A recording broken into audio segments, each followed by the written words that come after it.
Where are we? This is Page Avenue crossing Lindbergh. We explored a couple different options of, well, okay, one of the expensive parts of a bridge is the substructure. On this bridge, we have 5 substructure elements. One of the options that I proposed was a 2-span bridge. So instead of 5 substructure elements, we now have 3 substructure elements. But in order to do that, right, the further you have to span with your girders, the taller those girders have to be. You can kind of think of like, well, like a 2x4. If you put it flatwise, it's a lot more flexible versus if you turn it upright. So, right, if you have the upright 2x4, the stronger or the longer you stretch that, it's still going to be more and more flexible. So the more height you give to it, if instead of a 2x4, you now have a 2x6, that can span a longer span and still have that same structural resistance to it. So we're like, cool, yeah, we can do 2 spans, but our girders have to be like 5 feet tall.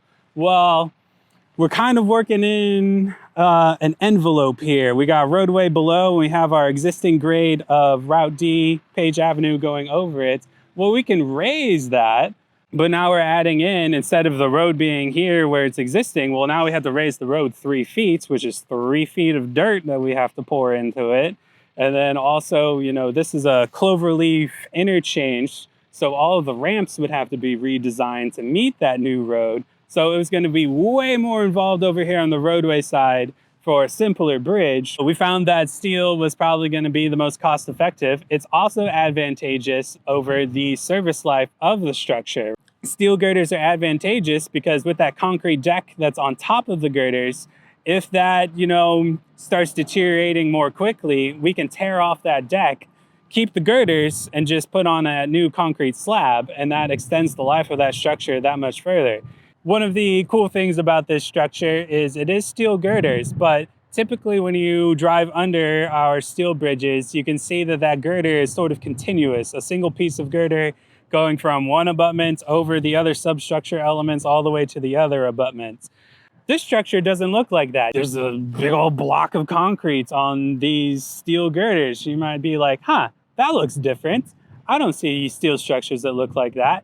Well, that's because this particular structure was designed with the simple for dead, continuous for live design approach, where each of these steel girders, instead of being bolted together in the field to act as one continuous piece, each of these 4 spans, each girder is a single girder that was, you know, set up with the crane.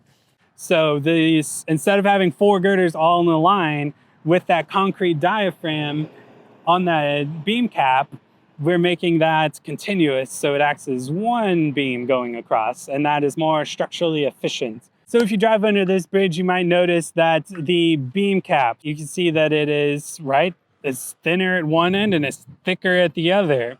Well, we did that to match the grade of the road on top of it. It's sloped so that water drains off of the roadway and you have, you know, a safe travel path to get across the bridge when it's raining. So we also stepped or sloped the top of that beam cap. Well, setting a girder on a slope, well, now it's all off kilter and sideways. That's really hard to put a slab on that. So what we did was a series of steps. So we had a level surface to set the girder on, and we wanted to match the elevation change. So it's steps going across.